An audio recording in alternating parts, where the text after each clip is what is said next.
Good afternoon বন্ধুরা। দেখুন এই শুটকিটা খেতে ভালো পাই, আমরা তো খুব ভালো পাই। এই শুটকি দিয়া আজকে আলু দিয়ে আমি রাঁধছি। এই শুটকিটা খুব খাইতে খুব স্বাদ।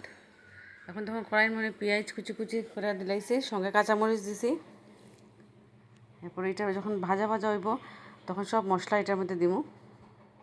ধরুন হলুদের গুঁড়া, লঙ্কার গুঁড়া আর লবণ।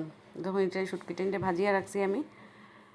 তো বেশি মশলা কিছু লাগে না, ওই লবণ, হলুদ আর মরিচের গুঁড়াই লাগে। তো যে যেরকম ঝাল খাইন, আমরা তো একটু ঝাল খাই। তো ওইটা একটু মশলা যখন একটু ভাজা ভাজা হয়ে যাবো তখন আমি আলু কুচি কুচি করে কাটিয়ে রাখছি, আলুটা এটার মধ্যে দিলাম। এই দেখুন আলু দিলাইছি, দিয়া এটা সুন্দর করে সাতলানির পরে যখন আলুটা সিদ্ধ হয়ে যাব, এখন একটু সময় ঢাকিয়া দিব। আলুটা যখন সিদ্ধ হয়ে যাব তখন এতে শুটকিটা দিলাইছি। এখন আমি একটু শুটকিটার লগে আলু মিক্স করবো সুন্দর করিয়া। রসুনও দিছি, এটা দেখাইতে পারছি না, রসুন দিছি এইটা আমি দিছি।